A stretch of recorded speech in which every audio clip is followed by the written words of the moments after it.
Hi guys! Welcome sa Engineered Math Channel. So, ang topic natin ngayon is for differential calculus, which is about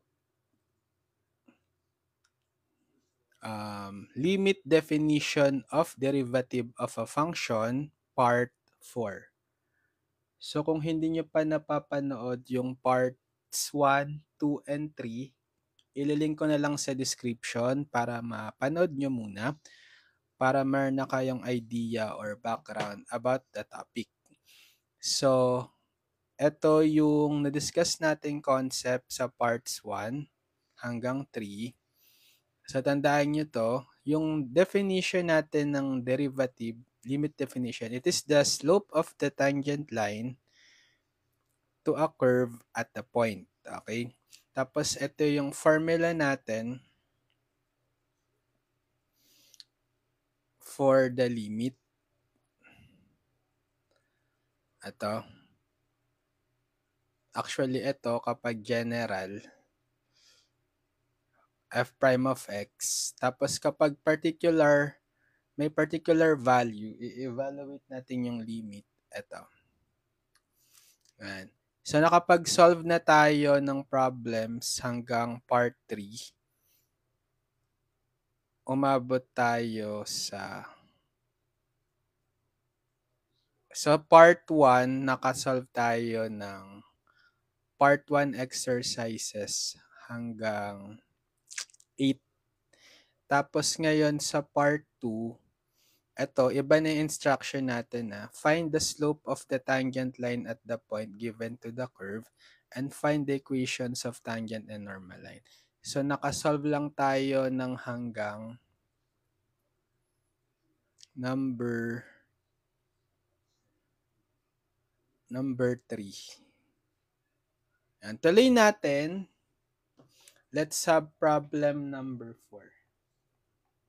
So, for problem number 4, given naman na yung y is x squared minus 6x plus 9. Tapos yung point is 3, 0. So, ang gagawin natin, yung sa instruction sa taas, find the slope of the tangent line to this curve at the point 3, 0. And then, hahanapin din natin yung equation ng tangent and normal line. So, ano nga ba yung ginamit nating formula? 'Di ba? Para makuha natin yung slope ng tangent line, denoted by f prime of x sub 1, yung x sub 1 yung pinaka-given point, x coordinate, it is equal to the limit of f of x minus f of x sub 1 over x minus x sub 1 as x approaches x sub 1. So, bale, yung ano natin, yung f of x natin is ito. Yung x squared minus 6x plus 9. Tapos, ano yung ano natin, yung point? Diba ito yung x sub 1, y sub 1. Right? So, yung x sub 1 is 3. So, para makuha natin yung f prime of x sub 1, which is yung 3, ito na agad yung slope ng tangent line at the point 3, 0 to the curve. So, applying the limit definition, equal siya sa limit ng f of x, which is, substitute natin yung value, x squared minus 6x plus 9, then minus f of x sub 1, which is 3, divided by x minus x sub 1, which is 3, then limit as x approaches 3. Yan, so magiging limit of x squared minus 6x plus 9 minus f of 3. So, i-evaluate natin yung f of x sa 3. Papalitan natin lahat ng mga x ng 3. Okay? So, 3 squared minus 6 times 3 plus 9 divided by x minus 3 as x approaches 3. So, limit ng x squared minus 6x plus 9 minus, so ito ay, ano na yan, 3 squared is 9 minus 6 times 3, 18 plus 9, right? Divided by x minus 3 as x approaches 3. So, limit ng x squared minus 6x plus 9. Bale, 9 minus 18 plus 9. 9 plus 9, 0 minus 18. 9 plus 9, 18 minus 18, 0. So, wala na siya. 0 na siya. Over x minus 3. So, paano na evaluate itong limit? Kapag ba dinirect sub nyo si 3, pwede? Pwede kaya? Hindi. Kasi ano yan? Indeterminate, right? 3 square minus 6 times 3 plus 9 over 3 minus 3. So, diba itong 3 squared 9 minus 6 times 3, 18 plus 9, 0 over 0. So, indeterminate siya, hindi pwede. So, if a factor natin. Okay, if a factor natin, itong numerator, pwedeng i-factor as factor nung x squared is x and x.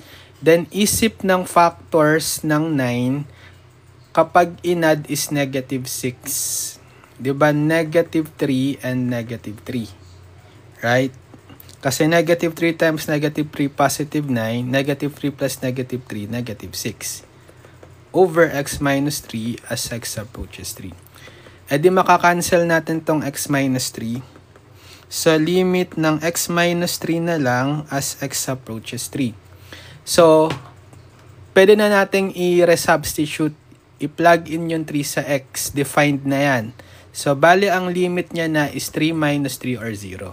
So, therefore, eto na yung f prime of 3. Or eto na yung slope ng tangent line to the given curve at the point 3, 0. Right? So, next is kailangan naman natin is hanapin yung equation. Find equation of tangent line. So, using the point slope form. Kasi meron tayong, ito na yung slope ng tangent line, di ba? Tapos, meron tayong point. So, m natin is 0. Tapos, yung point natin is yung given 3, 0. 3, 0. So, ito sa x1, y1. So, using the point slope form, recall from your algebra or analytic geometry, ang equation is y minus y1 equals m times x minus x1. So, ipa-plug in nyo na lang yung value ng x1, y1, tsaka yung slope. So, bale, y minus y1, 0, equals m0 times x minus x1, 3. So, y minus 0, y na lang. Equals 0 times x minus 3, edi masi 0. Right? So, ibig sabihin, ito yung equation nung tangent line. Y is equal to 0. Ibig sabihin, ano siya pag y is equal to 0? X-axis, di ba? Yan yung x-axis. Kasi yung slope natin is 0, so horizontal line siya. Tapos nagpa-pass through siya dito sa 3, 0. Right? So ito yung equation of tangent line. Paano naman yung normal line? So kapag normal line, dapat perpendicular sa tangent line. So, ang slope dapat nung normal line is negative reciprocal nung slope nung tangent line. Kung yung slope mo, slope nung normal line NL is negative reciprocal nung slope nung tangent line, TL. Yung TL, ito yung 0. E di magiging ano siya, undefined. 'Di ba kapag undefined, ibig sabihin ano 'yon? Ano yung type nung line pag undefined slope? Pag zero slope, horizontal. Kapag undefined, vertical line. So kapag vertical line, it will take the form x is equal to a constant. Which is, ano yung constant na yon? Kung saan nagpa-pass through sa, or ano yung kanyang nag-pass through siya dito rin sa point dapat na 1, 2, 3, 3,0, no? 3,0.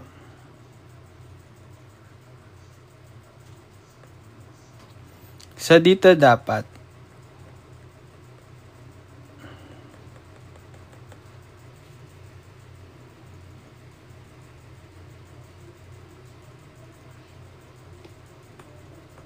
x is equal to 3. Para perpendicular sila. Yung tangent tsaka normal line. Okay. Next. So, number, ano na tayo? 5. So, pag number 5, what if y is equal to x cubed plus 3 and yung point is 1, 4? Okay? So, ganun ulit. Hahanapin natin yung slope ng tangent line at the given point. So, this is the x1, y1. So, ang formula is limit ng f of x minus f of x sub 1 over x minus x sub 1 as x approaches x sub 1. So, yung x sub 1 natin is yung x coordinate 1, tas yung f of x is ito, yung y, x cubed plus 3. So, para makuha yung slope ng tangent line at the point 1, 4, evaluate natin tong f prime of x sub 1, which is 1, equal sa limit ng f of x, x cubed plus 3, minus f of x sub 1, which is 1, over x minus x sub 1, which is 1, then limit as x approaches x sub 1, which is 1. Yan. So, magiging limit ng x cubed plus 3 minus, so evaluate natin yung f of x sa 1. Ito yung f of x, papalitan nyo lahat ng mga x ng 1. So, x cubed magiging 1 cubed plus 3 divided by x minus 1, x approaches 1. So, limit ng x cubed plus 3 minus, ano na to? 1 cubed is 1, plus 3, 4, minus 4, divided by x minus 1, limit as x approaches 1. So, magiging limit ng x cubed plus 3 minus 4. Negative 1 over x minus 1 as x approaches 1. So, kapag dinirect sub nyo yung 1 sa x, mag-i-indeterminate yan, di ba? Kasi 1 cubed minus 1 over 1 minus 1, 0 over 0. So, hindi pwedeng direct substitution. Mag-factor tayo. So, di ba obviously, ito ay difference of 2 cubes. Kasi yung x cube minus 1 pwedeng isulat as x cube minus 1 cube. So, paano nga uli mag-factor kapag difference of 2 cubes? X cube minus y cube is x minus y times x squared plus xy plus y squared. So, x nyo, x natin is x, then y natin is 1, right? So, ang factored form netong numerator is x minus y1 times square nung x squared, plus the product nung x and y, which is yung x times 1, x pa rin, plus the square nung y, which is yung 1 square, edi 1 pa rin. Over x minus 1 as limit as x approaches 1. Edi makakancel na natin yung x minus 1, so matitira na lang is itong limit ng x squared plus x plus 1 as x approaches 1. So, pwede na ba nating i-plug in yung 1 sa x? Pwede na yan. Hindi na yan mag-i-indeterminate. So, magiging limit niya na is 1 squared plus 1 plus 1 or 1 squared is 1 plus 1 plus 1, 3. So, ito na yung value nung f prime of 1, 3, which is also the slope na nung tangent line to the curve at the point 1, 4. Yan. So, kukuhain na natin yung equation nung tangent line. Finding equation of tangent line, again, using the point slope form. So, y minus y1 is equal to m x minus x1. So, yung m natin, ito na yun, yung f prime of 1, which is 3. Slope nung tangent line. Ito na yun. Tapos, yung x sub 1, kasi yung given point natin is 1, 4. So, ang point natin is 1, 4. X sub 1 is 1. Sige, dito na lang. X sub 1 is 1. Tapos, y sub 1 is 4. So, i-plug in nyo lang sa formula sa point slope form equation of the line. Y minus y1 is 4 equals m3 times x minus x sub 1, 1. Yan. So, pwede nyo i-distribute yung 3. So, y minus 4 is 3 times x, 3x minus 3 times 1, 3. So, kung gusto nyong naka-ax plus by equals c form, transpose ko na lang dito si y, transpose ko na lang dito si negative 3. So, negative 4 plus 3 is equal to 3x minus y.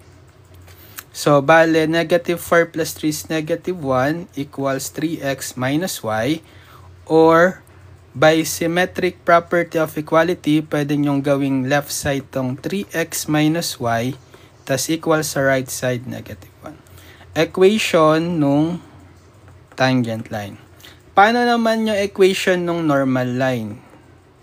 So, for normal line, kukuhain nyo naman yung slope nung normal line, NL, M sub NL. Diba dapat negative reciprocal nung slope nung tangent line. So, kung yung slope nung tangent line is 3, negative reciprocal ng 3 is negative 1/3.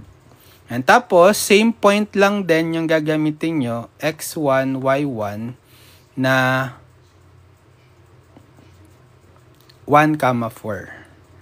1, 4. So, using point slope form lang din uli, y minus y1, mx minus x1, mababago lang yung slope, magiging negative 1/3 ngayon. So, y minus y1, which is 4, tapos, m natin is negative 1/3 na ngayon. Tapos, times x minus x1, 1. Yan. So, alisin ko na lang tong denominator na 3. Pwede kong i-multiply both sides by 3. So, distribute the 3. 3 times y, 3y. 3 times negative 4, negative 12. Tas 3 times negative 1/3, cancel na yung 3, negative ano na lang to, negative 1 or negative quantity x minus 1. I-distribute nyo pa yung negative 1. So, 3y minus 12 is negative x minus 1, negative 1 times negative 1, positive 1. Okay, so para naka-ax plus by equals c form, transpose nyo si negative x sa kaliwa, transpose nyo si negative 12 sa kanan. So, bale, unahin ko yung sulat si positive x na siya, tapos plus 3y equals 1 plus 12. So, bale, x plus 3y is 1 plus 12, 13. So, ito naman yung equation nung normal line. Okay. Next number 6 na tayo. For number 6, ang given naman na y is 1 minus x cubed, tapos yung point is 2, negative 7.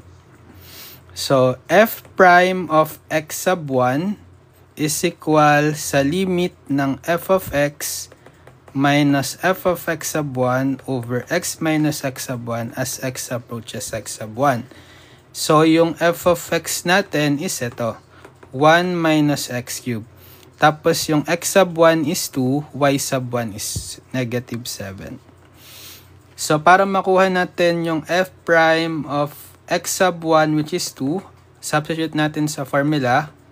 Limit ng f of x, 1 minus x cubed. Then, minus f of x sub 1, so f of 2, over x minus x sub 1, 2. Limit as x approaches x sub 1, 2.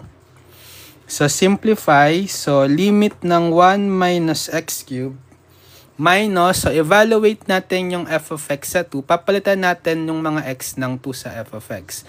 So, 1 minus 2 cube over x minus 2. Limit as x approaches 2. So, limit ng 1 minus x cube minus, ano yung 1 minus 2 cube kasi is 8. So, 1 minus 8, negative 7. Okay, over x minus 2, limit as x approaches 2.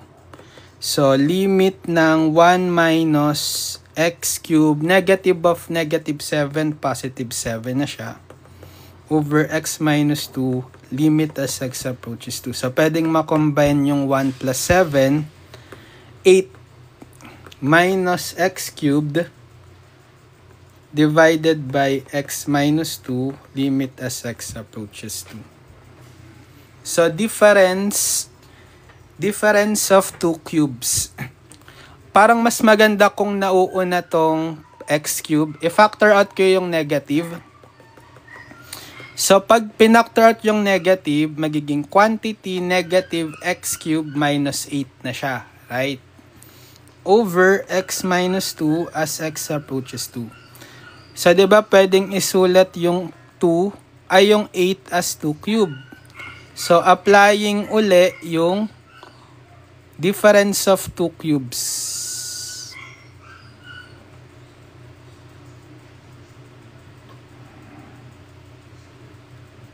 Dumulo.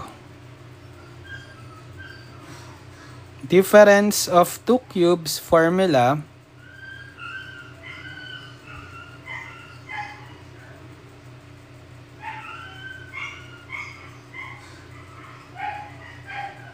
Sige, sulat ko na nga lang.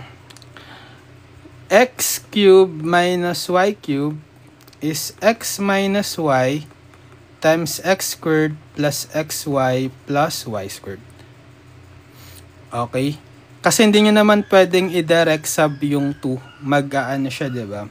Mag-0 over 0. So, ifa-factor na natin agad. So, limit of negative, bale, x is x then, y is 2. Right? So, x minus y, which is 2. Tapos, square yung x, yung first term, x squared, plus the product of x and y, which is sa given x and 2. So, 2x. Plus the square ng y, which is yung sa given 2, 2 square, 4. Yan. Over x minus 2, limit as x approaches 2. E di makakancel natin tong x minus 2. So, limit ng negative 1 or negative quantity x squared plus 2x plus 4 as x approaches 2. So, pwede nyo nang i-direct sub yung 2 sa x. Defined na yan. Para makuha yung limit. So, ang limit is negative 2 square plus 2 times 2 plus 4. So, negative of, diba, 2 square is 4 plus 2 times 2, 4 plus 4. So, negative 4 plus 4 plus 4 or 4 times 3, 12. So, the value of the limit is negative 12. So, ito na rin yung slope ng tangent line to the curve at the point na given. Diba? 2, negative 7. So, ang hanapin na natin ngayon is equation nung tangent line. So, using point slope form, y minus y1 is equal to m, x minus x1. So, yung m natin ngayon is yung nakuha nating f prime of 2. Or m sub tl, slope nung tangent line is f prime of 2 na negative 12.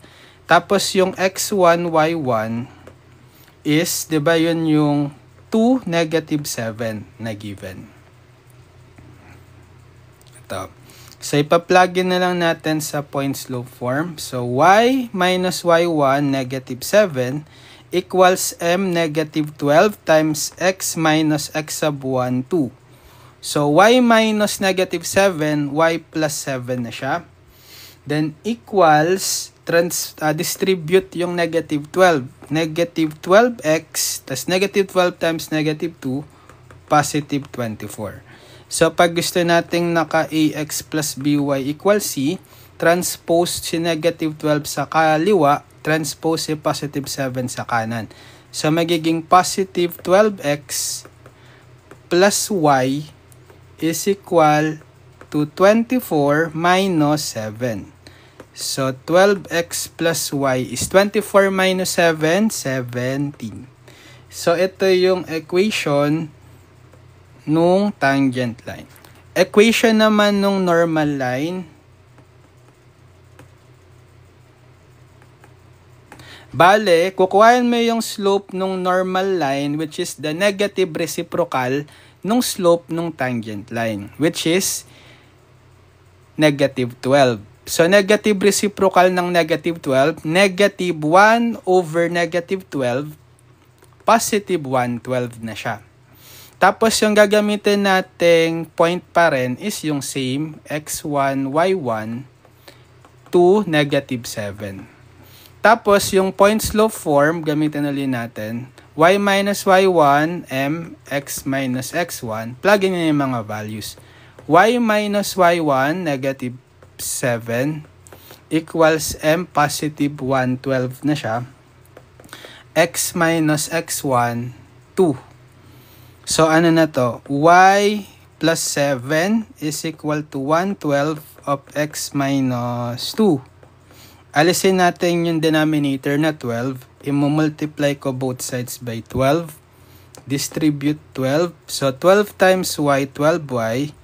Plus 12 times 7, 84.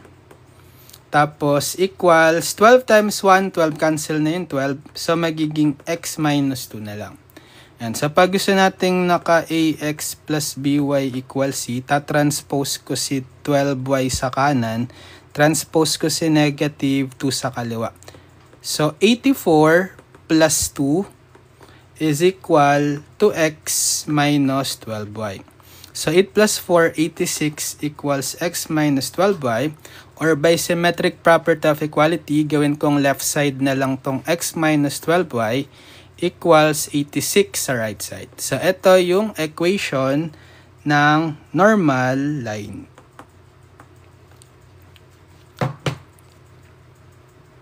Okay, next. Number 6. Number 7. Paano pag yung y is square root of x plus 1, tapos yung point is 3, 2. Okay. So, kuhain natin yung f prime of x1 equal sa limit ng f of x minus f of x sub 1 over x minus x sub 1 as x approaches x sub 1. So, bale yung f of x natin is itong square root nung x plus 1. Tapos, ito yung x1, y1. So, x1 is 3. Bale, f prime of x1, 3. So, ito na yung slope nung tangent line to the curve at 3, 2. Equal sa limit ng f of x, square root of x plus 1, minus f of x sub 1, f of 3, over x minus x sub 1, 3, limit as x approaches x sub 1, 3. So, magiging limit ng square root of x plus 1 minus, so evaluate natin yung f of x sa 3. Palitan nyo yung x ng 3, so square root ng 3 plus 1 over x minus 3 as x approaches 3. So, limit ng square root of x plus 1 minus square root ng 3 plus 1 square root ng 4 or 2.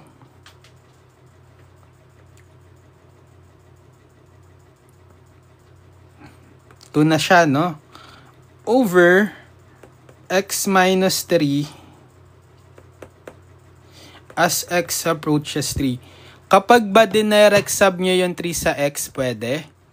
Mag-i-indeterminate siya, diba? Kasi square root of 3 plus 1 minus 2 over 3 minus 3. Diba? 3 plus 1 is 4. Square root ng 4, 2 minus 2, 0 over 3 minus 3, 0. So, bawal.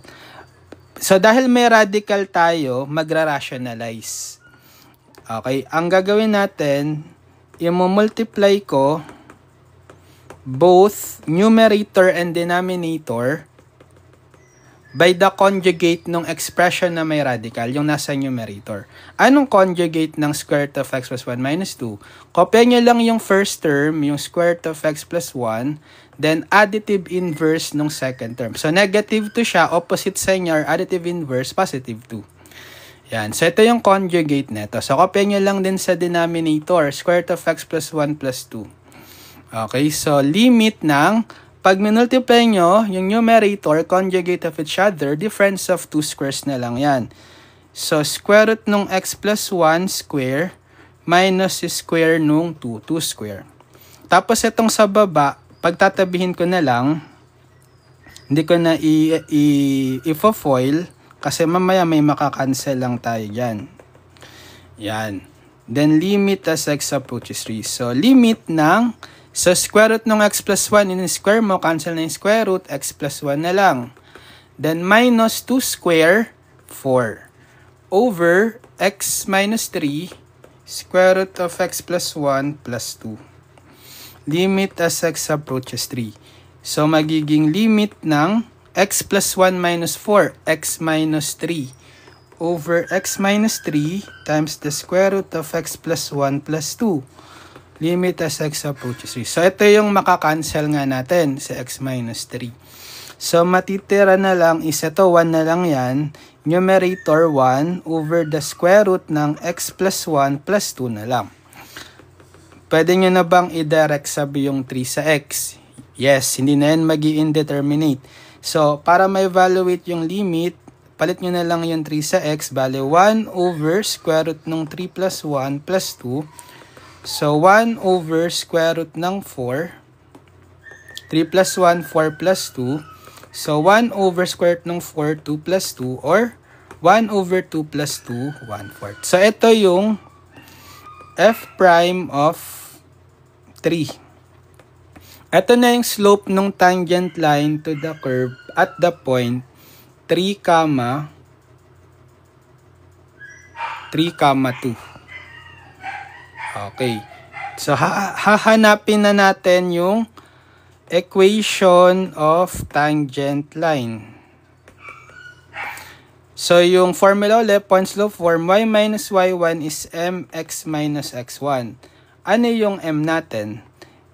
Yung f prime of 3, di ba? So, m sub tl, slope ng tangent line is equal sa f prime of 3, which is 1/4. Tapos yung x1, y1 is yung given pa rin na 3, 2. So, i-plug in nyo na lang dito sa equation. Y minus y1, 2 equals m, yung 1/4, x minus x1, 3. So, alisin natin yung denominator na 4. Multiply ko both sides by 4. Yan. So, distribute yung 4. 4 times y, 4y. 4 times negative 2, negative 8. Equals 4 times 1, 4. Cancel yung 4. 1 na lang. So, magiging x minus 3 na lang tong right side. Tapos, pag gusto nyong naka-ax plus by equals c form, transpose ko si 4y sa kanan, transpose ko si negative 3 sa kaliwa. So, negative 8 plus 3 is equal to x minus 4y. So, bale, negative 8 plus 3, negative 5 is equal to x minus 4y. Or pag gusto nyo nasa left side to, by symmetric property of equality, pwede, x minus 4y is equal to negative 5. So, ito yung equation of tangent line. Equation naman nung normal line. So, kuhain nyo yung m sub nl, slope nung normal line, negative reciprocal nung slope nung tangent line. So, ang slope nung tangent line is 1/4. So, in a negative reciprocal nyo, negative reciprocal ng 1/4, positive, negative 4. Okay, negative 4 na yung slope nung normal line. Tapos, yung gagamit nating point, same lang din, x1, y1 is 3, 2. So, using the point slope form, y minus y1 equals times x minus x1. Substitute yung value, y minus y1 is 2 equals m negative 4, x minus x1, 3.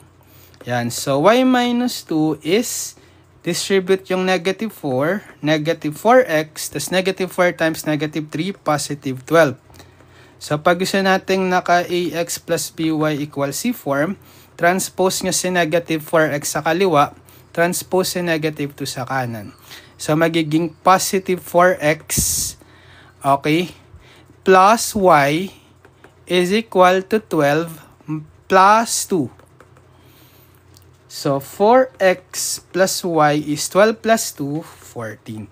So, ito yung equation of normal line. Number 7.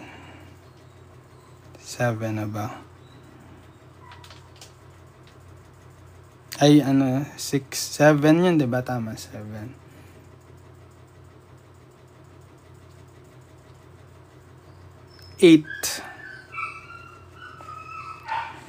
Number 8. Paano kapag yung y is square root of 4 minus x, tapos yung point is negative 5, 3. So, ganun ulit. F prime of x1 is equal to the limit ng f of x minus f of x1 over x minus x1 limit as x approaches x1. So, yung ating f of x is ito, square root of 4 minus x, tapos yung x1, y1, ito, negative 5, 3. So, para makuha yung f prime of x sub 1, which is negative 5, so ito na yung slope ng tangent line to the curve at the point negative 5, 3. Apply yung formula, equal siya sa limit ng f of x sa square root of 4 minus x minus f of x sub 1, which is negative 5, and then divided by x minus x1, negative 5, limit as x approaches x sub 1, negative 5. So, magiging limit ng square root of 4 minus x minus, so i-evaluate natin yung f of x sa negative 5. Papalitan natin yung x dito ng negative 5. So, square root ng 4 minus x negative 5. Divided by, so x minus negative 5, so positive 5 na yon. Limit as x approaches negative 5. So, limit ng square root of 4 minus x minus square root ng 4 minus negative 5 plus 5 na siya. So, 4 plus 5 is 9. And the square root of 9 is 3. Yan. Over x plus 5 as x approaches negative 5. Pwede ba nating i-direct sub yung negative 5 dito? Pag tinry nyo, mag-i-indeterminate yan eh. Diba? Kasi, square root of 4 minus negative 5 minus 3 over negative 5 plus 5. So, ito, 4 plus 5, square root ng 9, 3. 3 minus 3, 0 over negative 5 plus 5, 0. So, indeterminate, bawal direct sub. So, i-manipulate natin, may radical tayo, i-rationalize. So, ang gagawin natin, i-rationalize natin yung square root of 4 minus x minus 3 over x plus 5, limit as x approaches negative 5. I-multiply natin both numerator and denominator by the conjugate ng expression na may radical. Yung nasa numerator, ito. Anong conjugate ng square root of 4 minus x minus 3? So, kopya nyo lang yung first part, yung square root ng 4 minus x. Tapos, kuha nyo yung opposite sign ng second part or additive inverse. So, since negative 3 yung second term, opposite niya is positive 3. So, therefore, ito yung conjugate ng square root of 4x minus 3. Tapos, kokopya nyo lang sa baba sa denominator. Yan. Tapos, i-multiply na natin. So, kapag nag-multiply tayo ng conjugate of each other, difference of two squares na lang yon. So, square nyo yung first term na square root of 4 minus x. So, square root ng 4 minus x is squared. Then, minus the square ng second term, 3 squared, over yung etong denominator, hindi ko na siya i-foil. Pagtatabihin ko na lang siya. Kasi may makakancel lang din naman dyan mamaya. Okay? So, simplifying, limit ng, so makakancel nyo itong square root. Kasi ni-square nyo. 4 minus x na lang siya. Then, minus 3 square is 9. Divided by x plus 5, square root of 4 minus x plus 3, limit as x approaches negative 5. Okay, tapos magiging limit ng, kukombine natin yung 4 minus 9. So, negative 5 minus x, right? Divided by x plus 5 times square root of 4 minus x plus 3. Limit as x approaches negative 5. Pwede nyong i-factor out dito sa numerator yung negative. So, pag finactor nyo yung negative quantity, 9 ko na itong x plus 5 over x plus 5 times the square root of 4 minus x plus 3. Limit as x approaches negative 5. Makakancel nyo itong x plus 5. So, 1 na lang yan. Magiging limit ng negative 1 na lang yung numerator over yung natira sa baba is square root of 4 minus x plus 3 as x approaches negative 5. Pwede na ba nating i-direct sub dito si negative 5 sa x? Yes, hindi na yan mag-i-indeterminate. So, ang value na ng limit is negative 1 over the square root of 4 minus x na negative 5 plus 3. So, negative 1 over bale, square root ng 4 minus negative 5, 4 plus 5, 9, plus 3. So, negative 1 over square root ng 9, 3 plus 3, negative 1/6. So, ito na yung f prime of negative 5, which is yung slope ng tangent line to the curve at the given point.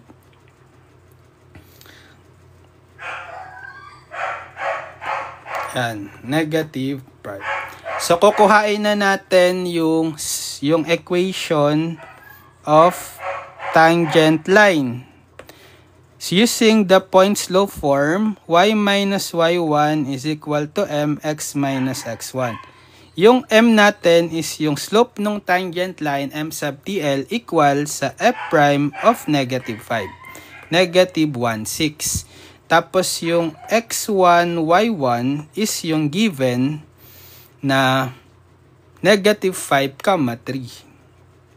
And negative 5, 3. So, substitute y minus y1 is 3 equals m negative 1/6 x minus x1 negative 5. So, y minus 3 is negative 1/6 x minus negative 5 positive 5. So, alisin natin yung denominator na 6. I-multiply ko both sides by 6. Distribute yung 6. So, 6 times y, 6y. Minus 6 times negative 3, negative 18. Tas 6 times negative 1/6, cancel yung 6. Negative 1 na lang. Or negative quantity x plus 5. Tapos, i-distribute nyo yung negative. So, 6y minus 18 is equal to negative x minus 5. So, pag gusto nyong naka-ax plus by equal c form, transpose nyo si negative x sa kaliwa, transpose nyo si negative 18 sa kanan, so magiging positive x plus 6y is equal to negative 5 plus 18. So, x plus 6y is negative 5 plus 18, positive 13. So, ito yung equation nung tangent line. Next, equation naman nung normal line. So, kuhain natin yung slope nung normal line, m sub nl, negative reciprocal nung slope nung tangent line. Ang nakuha natin, di ba, negative 1/6. So, negative reciprocal ng negative 1/6, negative 1 over negative 1/6. So, magiging positive na yan. Reciprocal nung 1/6, 6. So, ito yung slope nung normal line. Positive 6. Tapos, yung point na gagamitin natin, x1, y1, same lang din. Na negative 5, 3. Negative 5, 3. So, point slope formula, y minus y1 is equal to m, x minus x1. So, y minus, substitute yung value 3. y1 is 3. Tapos, m, 6. X minus x1 negative 5. So, y minus 3 is equal to 6 times x minus negative 5, positive 5. Distribute nyo yung 6. So, y minus 3 is equal to 6 times x, 6x, plus 6 times 5, 30. Pag gusto nyong naka-ax plus by equal c form, transpose ko si y sa kanan, transpose ko si 30 sa kaliwa. So, negative 3 minus 30 is equal to 6x minus y. So, negative 3 minus 30, negative 33 equal 6x minus y. Or by symmetric property of equality, pwede nyo gawing left side si 6x minus y equals sa negative 33 sa right side. So, this is the equation of the normal line. 6x minus y equals negative 33. Yan. So, siguro hanggang dito muna, part 4. Tuloy pa natin, let's have part 5. Abangan nyo na lang. So, subscribe na lang kayo guys sa channel ko, Engineered Math YouTube channel. Lilink ko na lang sa description yung mga past video tutorials natin dito sa differential calculus, pati yung pinaka-playlist na lang din ng differential calculus para mapanood nyo lahat ng mga video tutorials ko simula sa umpisa hanggang sa dulong lessons nyo for DiffCal. Para meron na kayong video tutorial playlist guide from our YouTube channel, Engineered Math, sa buong subject nyo na differential calculus. So, pwede nyo na i-binge watch or i-marathon pag kailangan nyong mag-advance study or mag-review for exam. Yan. So, good luck sa mga nagtitake ng differential calculus subject. Kayang-kaya nyo yan. Basta mag-aral lang kayong mabuti and mag-practice mag-solve ng maraming problems. So, nood lang kayo palagi ng playlist ko sa differential calculus. Gawin nyo lang tong guide, binge watch nyo. Malaking tulong na to para mas malaki yung chance nyo to pass the differential calculus subject. Sige, so see you on my next video tutorial. Bye-bye!